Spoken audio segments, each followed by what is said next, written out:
Welcome back to the GEMS YouTube channel, and if you're new here, welcome. Today we are so lucky to be joined by Dr. Gail Burgos, the Senior Diversity and Inclusion Manager at TSYS, along with Ms. Sabrina Latham, who is the Vice President of Product Services and has over 20 years of experience as a TSYS Software Developer, Engineer, and IT Leader.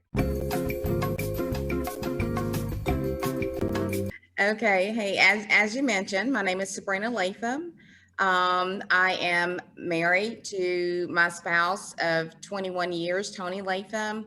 I actually met him at TSYS when I started the company back in 1993. I am from Americus, Georgia. We have one son. His name is Trenton Latham. He's in the 8th grade, student at St. Luke. And I've been at TSYS for January will make 28 years that I've been with the company. So I have been happily married to my high school sweetheart, Pedro Burgos, for 32 years. We have 3 beautiful young ladies now, all girls, and they are ages 30, 25, and 23. I've been with TSYS now for 25 years. I started out in client relations, and I moved over to the technology side about 15 years ago. And then I'll later tell you about my opportunity as in the diversity role that I'm in today. Well, I mean, as for me, high school in Americus, Georgia, it was my senior year when I learn about computers. I graduated from high school in 1988. In my senior year, we had a new class called Intro to Computers, and we had a lab for the first time. So in that class, we learned Microsoft products, Word, Excel, and I became intrigued, about writing formulas and looking at the results, what those formulas produced. From there, I decided to go to college, major in computer science, just because I was so interested in, how all of that worked together. So I attended Valdosta State College for 1 semester, transferred back home to Georgia Southwestern Americas because I was homesick. And from there, I was able to complete my 4-year studies and got a computer science degree from that institution. So mine, I graduated also in 1988, just right up the road in Manchester, Georgia. I was destined. I wanted to go to UGA, but unfortunately, my father passed 3 months prior to me graduating high school. And with me being the only child, I decided to stay close to home with my mother. And therefore, I attended Columbus College at the time. It has now been, of course, renamed to Columbus State University, but it was Columbus College at the time. And that's where I attended. I received my bachelor's of administration and management. I then went on to attend Troy State University after graduating and received my master's in human resource management. And I then later received my doctorate in organizational theory and leadership from the University of Phoenix. My career path, I knew one thing that I did not want to do. I did not want to go into education because my family, my father was actually the superintendent of Talbot County. And so growing up in a household full of educators, seeing teachers and students all the time, he was just my dad being a young lady, but I knew I did not want to be an educator at the time. So that kind of steered me in the direction of, going off to college and wanting to pursue a degree in leadership and management.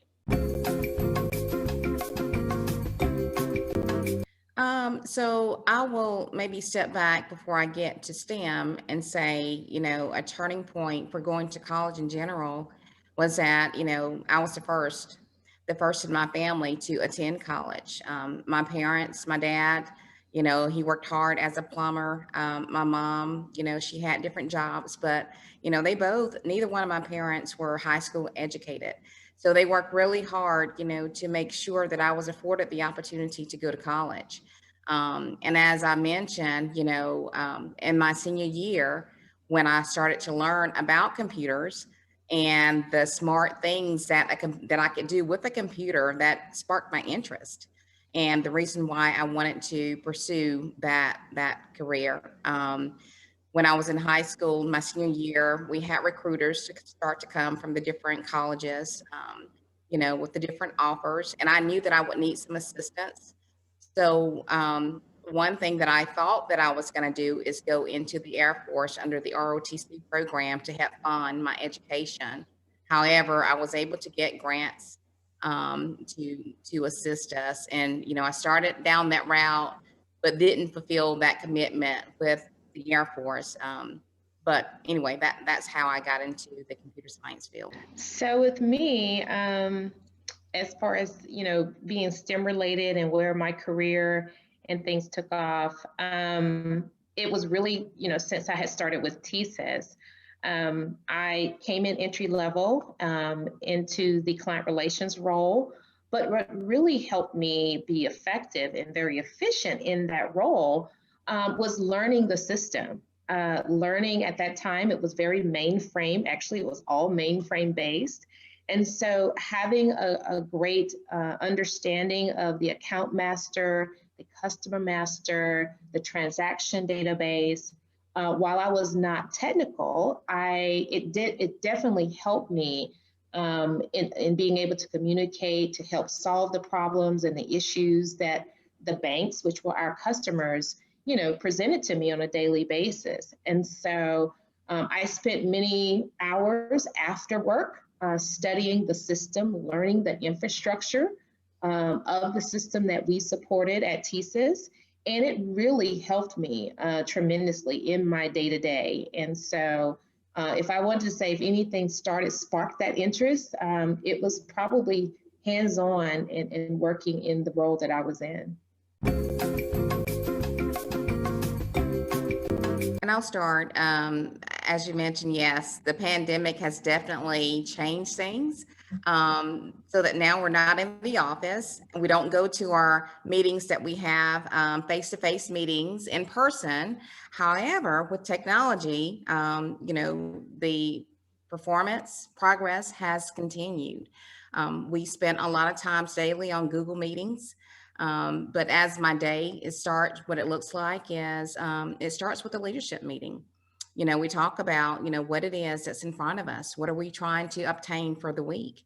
And then there are team stand-up meetings. We talk to our teams about, what are you working on today? What went well? What didn't go well? What are those roadblocks that as a leader you need me to try to solve for you? And then there's a lot of collaboration in and out with the team, on trying to figure out, where we're going as a product.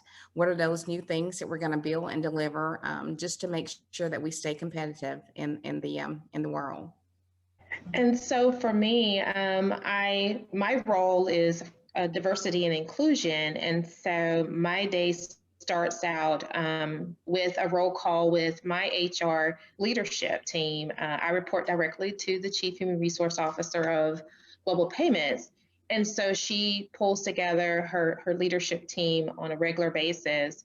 And we are getting, stats and confirmation from throughout the organization around how COVID has impacted our team members.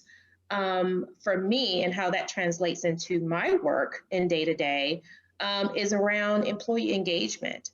I am very focused and oftentimes speaking with other women groups, and particularly our ERGs that we have throughout the organization, but more so our women, about how this has impacted them, working from home, having to be a caregiver, and definitely as now school is back in session, also having to be very supportive in that role of having to be an educator or to help and assist in the education aspects, as well as keeping up with the day-to-day of their work.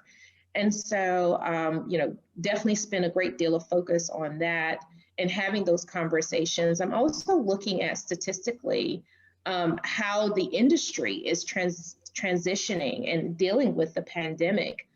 We just looked at a recent survey from McKinsey Studies that 1 in 4 women are contemplating, even as we look at the pandemic, of not working, and what that means to the industry as a whole and to the workforce if women ultimately make that decision. And so how are we as organizations going to be supportive? How does that impact our benefits that we offer to our workforce, particularly to our working mothers? And so a lot of the decisions and the strategy and conversations tend to take up my day-to-day, particularly as it relates to the pandemic and COVID-19 and the impacts that have happened. So I stay quite busy.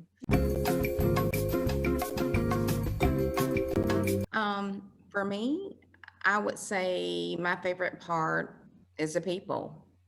We work daily as leaders to make sure that our people are developed to do the job that they need to do.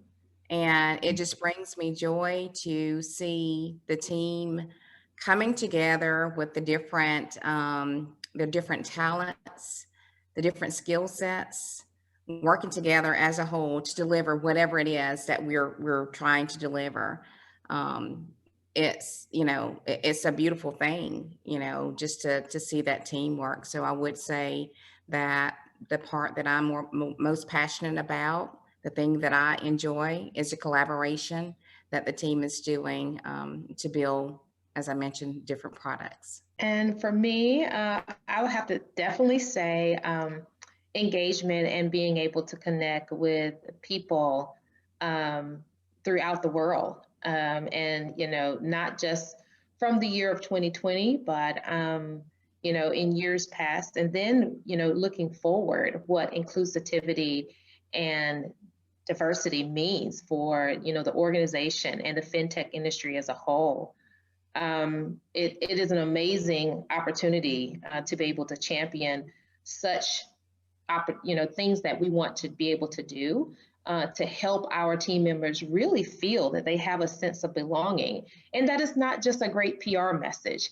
You really have to work at having people, bring their authentic selves to the office space each day. And particularly now, as we're working from home, and what that correlates to, what that really translates into, not only as a team member, but as a leadership. What are you doing? What are the conversations that you're having? All of that embodies and creates this environment where people feel comfortable and they can have the conversations and they can bring their skills and their gifts to the table to make, such a productive environment. But it takes work. I often tell people that inclusivity is like working out. If you want to transform a muscle in your body, you can't just join the gym and think, oh, it's going to happen. You have to literally go to the gym, open the door, walk in, get on a machine, do some exercise every single day. And inclusivity is exactly the same concept. You have to work at it every day. And so, that's the joy, that's the excitement that I have each day, is to be able to share that, number one, enthusiasm, some of the great tips of how to create that inclusivity. And then just seeing the results of that is part of what I feel and actually feel each day, that I'm walking in my purpose and enjoying what I'm doing. So that's it for me. Absolutely. Absolutely. As you know, our business, we process credit cards, right? And so we support issuers all around the world to get you your money. You've got to have money to spend, to pay your bills, to go about your daily livelihood activities. And what we're doing is trying to make it easier for our issuers to deliver products to their customers faster, cheaper, make it more convenient for you. We started out, everybody had a plastic, you had to have that credit card in hand. And even before then, we were checks. And so we have evolved to credit cards. And now, not so much that you have to pull your plastic out, but people are using their phones, right? You have your phone everywhere you go. So we're moving into the digital world. So yeah, we're making it, trying to make it as convenient as possible. Following the industry, we've got to make those changes to stay competitive, look at what our competitors are doing and try to be one step ahead of them. But we want to make it easy for you to get a hold to your money and be able to make the necessary purchases that you need to make in life. And I'll just add to exactly what Sabrina has stated. When we started out 20 years ago, it was very mainframe based. And so having to transition from a mainframe system to a digital platform has been absolutely critical and detrimental to the success of our company.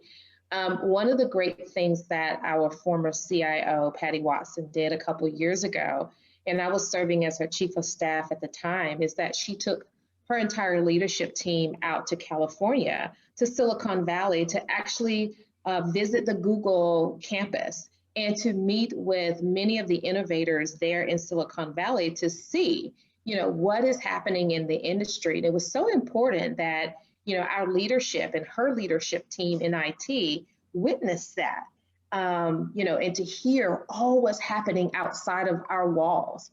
It was very eye-opening. It was revolutionary. And it really helped solidify a lot of the great things that she was informing us that we needed to be doing in order to remain competitive in the industry and progressive.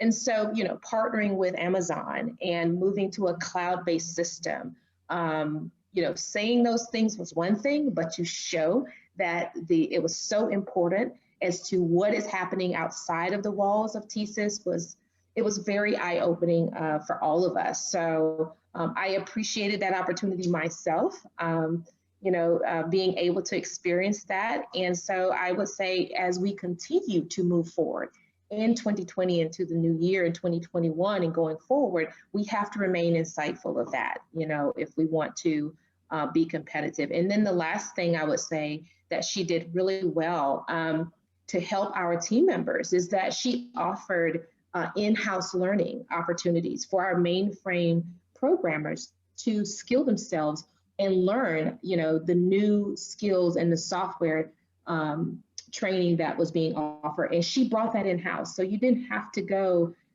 outside or spend money out of your own pocket to go back to college to use that. She actually brought in a tool called Pluralsight that was made available to all of our developers so that they, at their own leisure, could learn and test and equip themselves with the new knowledge in order to, again, remain competitive. So it was just a very, very exciting time. And I say it's still continuing till today. So Gail did make mention of AWS back in the summer, a few months ago. We did announce our partnership with AWS. Up until this time, and currently we're processing on the mainframe. We're processing on dedicated servers, physical servers that are in our North data center. So we're looking to move all of that to cloud computing, which is a major and very heavy undertaking. What that's going to do for us, it's going to afford us redundancy so that, when we're processing, going through our nightly processing, in the event there is an issue, we can easily recover from it. It's going to add speed and scalability for us. Today, when new clients come along, sometimes there may be a lengthy process to get them converted onto our system. Being in the cloud will afford us, again, the opportunity to do things very quickly and to get our clients. And that way, we don't have to worry about losing business to our competitors because we're upfront and we're able to get that business on real quick, in a hurry, effectively, and that it is functioning the way that it is intended to function. So right now, the biggest thing that we have on our plates is our conversion to cloud-based.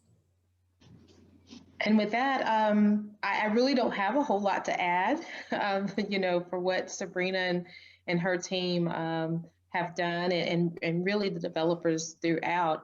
The only thing I probably would just say from a conversion standpoint, because that's where Sabrina and I worked very closely several years ago. And what this means to converting clients onto the system is that we can bring them on to the platforms a lot quicker.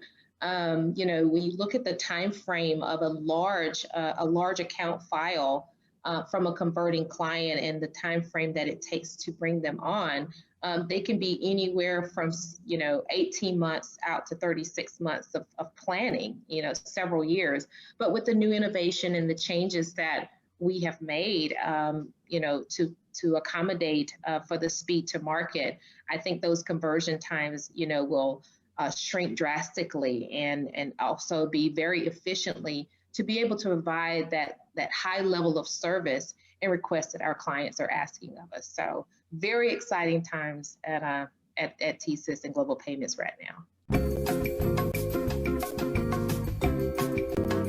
Oh, great question. Not only just looking at our footprint and our workforce at Global Payments, which is some of the things that early on when we decided to roll out a diversity and inclusion program, we had to understand where we were at TSYS in the industry and what that meant for our women and our team members. And then, we looked at comparatively what that looked like across the entire fintech industry. Well, roughly we are trending about 40% of our workforce are women. That lets you know that, there are a great deal of interest, not quite full 50-50, but there is a great deal of interest from, women that are now working in IT. What we need to do and what some of the strategies and plans that we now have in place is how do we help continue to have a pipeline of upcoming talent. And one of the things that excited me so much when I became a WNET board member, and also working up under, as I had said before, Patty Watson, and then the Women's Network, is that we start to look at mentorship opportunities. How do we encourage the youth in our area to have an interest, just as your organization at Columbus High School does, in IT, to help continue that pipeline coming along? Working very closely with nonprofit organizations in the community as well, such as Girls Inc., where we provide opportunity and insight into the career paths that afford or come along with IT. So it's always being, number one, very transparent, offering internships, opportunity for students even to come down and visit the campus. That's something that, the IT Education Council has done now for the past 4 years and working very closely with the school systems. And it's all of those things, that have been the momentum. And then once we get into college, how do we go and we continue having those conversations with young women who may have decided that they wanted to go into computer science, but are not feeling the full support around them, that we offer that as a mentorship and as opportunity to continue talking to those young women that, there is light at the end of the tunnel. Continue, get that degree, and, it will, pay off in the end. And then the mentorship opportunities that WNET and the Women's Network offers as well to young women, again, at colleges and even in the high schools. So it's a never-ending journey. I will say that it's not a one and done. You have to continually be part of that process to make sure that it continues to trend upward and we see the growth that we're expecting and would like to see. Yeah, so there is a difference. Software engineer, that person is the developer. That's the person who's working with the business analyst in the company to understand what the requirements are of the project that are being built out. The developer or software engineer, we're moving more to the engineer job titles instead of developers or programmers now. But the engineer, again, he's going to do all the coding. Also, we'll do unit testing just to validate to the requirements to make sure that he can trace from the requirements that were written to the code that has been written and produced. They will go through testing, client testing. So once all of the internal testing has been done, then there's testing that the client does. So the client has to validate also from the requirements that they send in, just to make sure that what was delivered is to the expectations of our clients. Then the IT leader has to be very informed in the jobs of the engineer. The IT role is to lead. The IT role is to guide. The IT leader role is to remove roadblocks. If there are escalations, they go to the IT leader to resolve those so that the developer can focus on exactly what he's doing, and that's writing code to meet the requirements of our clients. So that's the biggest difference between the IT leader and a developer / software engineer. Wow, that's a deep question, because in technology you continue to evolve. We're not there yet. Technology is changing every day. In my new role in the product space, it's more of being visionaries, right? You got to be thinking, we're working on what's right in front of us now, but you got to be thinking ahead. What is that new thing? What is a new and different thing that's coming?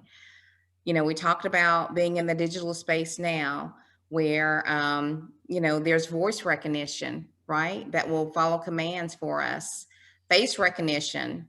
When I think about where we're going with AWS, and not only is it going to be cloud computing, but data storage. And I was talking to my husband the other day and looking for some pictures for my son's 8th grade year. And I said, wouldn't it be cool if I can say, give me Trent's pictures? And I mean, it exists. There are microservices within AWS that will, you give them the picture and they can find the face recognitions of all the pictures that look that way.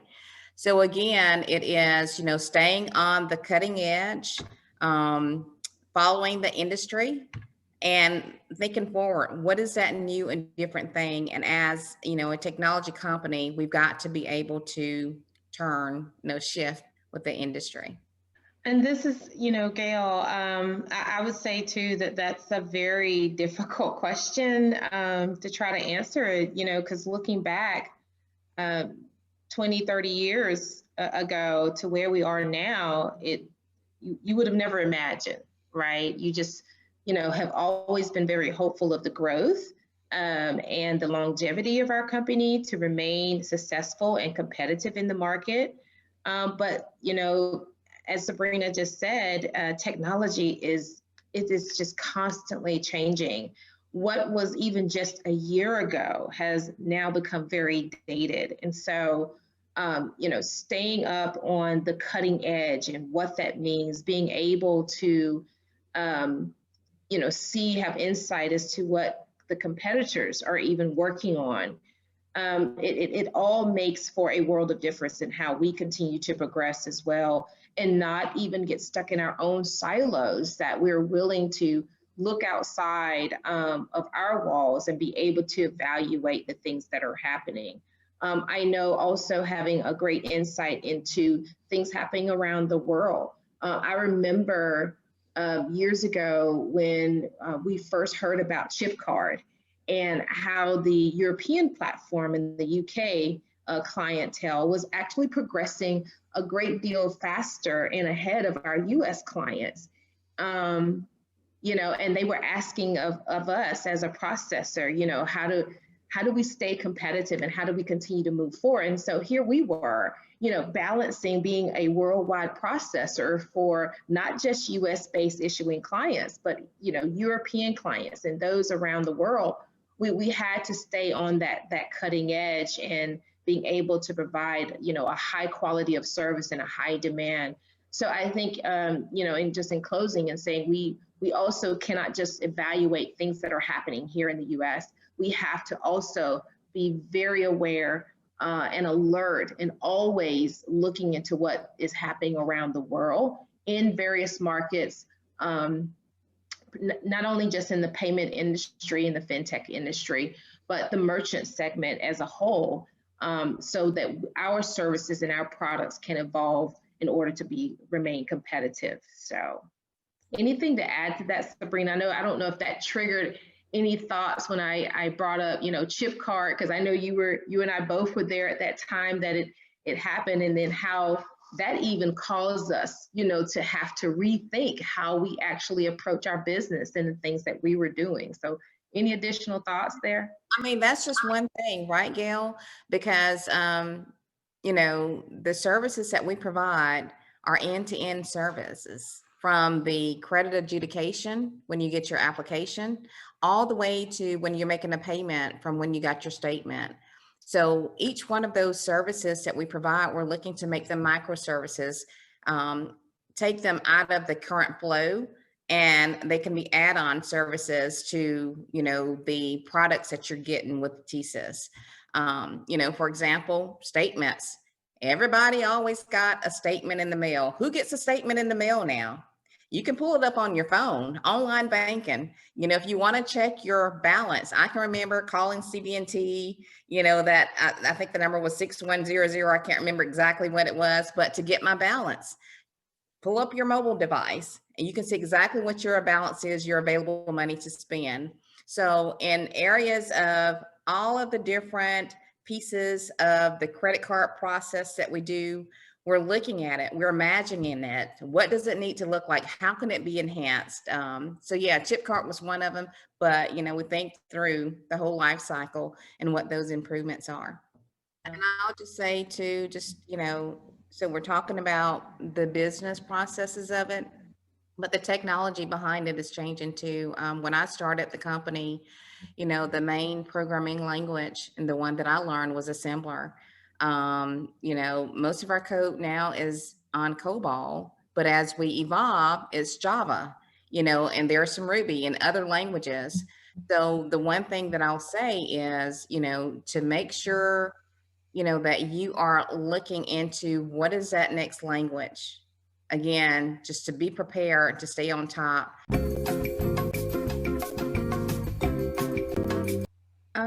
I think I'll just say what y'all are doing is great. You're off to an excellent start. It starts right where you are. Just continue to keep learning. And as I mentioned before, you're in school, you have your assignments that you have to do, but look for more. You've got to do more. You've got to do more to stay competitive. You've got to do your research. And that's just very important for your growth. Self-development is very important. So find what that is, that whether it is AWS, whether it is Google, whatever that technology is that you're interested in, spend that time, set that time aside, whether it's once a week, twice a week, to make sure that you continue to learn and expand your knowledge. And then one other thing that I'll say is, in this market, you're right, there are a lot of men in this market, but girls are bold, they're strong, you're smart. Girls can do it too. So just believe it, have confidence in yourself. A lot of us, we lack confidence in the things that we do, but unless you really try it and devote yourself to it, you don't know what you can accomplish. That's right. And just to add one piece of advice that I would say, along with the things that Ms. Latham has shared with you, is continue to find and seek out mentors and those that are in the field today that can give you that insight. One of the things, as young ladies have come down to the campus and we've hosted conversations where they can actually see executives and ask questions, is making the connections there of the how. We encourage women and young girls to be smart, to be strong, to be bold, and to have that courage that Ms. Latham just said. But it also is coupled with the how, and that's where I'm so passionate and love actually, being able to be that mentor and to be that sponsor of an individual or a team of individuals. And so, for example, there was one group that came down a couple years ago at the end of the session with Patty and myself. And I asked them, they were from Columbus High School, the young ladies, and I said, what do you aspire to be? And one said she wanted to be a pediatrician. And I said, okay, great. Have you gone to, at the time, Piedmont or St. Francis and volunteered to read books or to be on the children's ward? Because if you think about it, the kids and the parents that are there, the parents are 24/7, and they would love for someone, just to come spend, whether it's 30 minutes or an hour with their child, just to share. The other young lady said, I want to have my own beauty salon. I said, well, great. I have a great hairstylist that I love, and let me, hook you up with her. And you can, go in and have a conversation with her, and she can tell you. She's been in the industry now for over 30 years as a business owner and had her own shop. And not only what she had to learn in college, to learn the skills, but she can also share with you some great insights of how to run a business. And then another one said, hey, I want to be a politician. And I said, great. Next time session is in, become a page on the floor and actually volunteer. Carolyn Hughley, right here in our own Columbus area, and Sanford Bishop and Calvin Smyrie are some great people that, I'm happy to put you in connections with. So next time that Congress is in session, you can tag along. And so that's what I mean by pairing yourself up with a mentor or someone who is in that industry that can give you that insight and can give you that guidance and, to help you along in what you're doing. But it's exactly what Sabrina has said too. Never, ever become complacent, particularly in the field of IT and technology, because it's always changing. And so you cannot just depend on your job or your day-to-day to give you that information or to help you along. You're going to have to do self-discovery, self-learning, and self-motivation to get you to the next level. So I hope the mentorship part, fit nicely with what Ms. Latham has shared as well. Thank you so much for coming today. So that's it, you guys. Thank you so much for coming. Be sure to subscribe, like, share with your friends. I know I was inspired by these two amazing ladies. Be sure to subscribe, and we will see you next Thursday. Bye.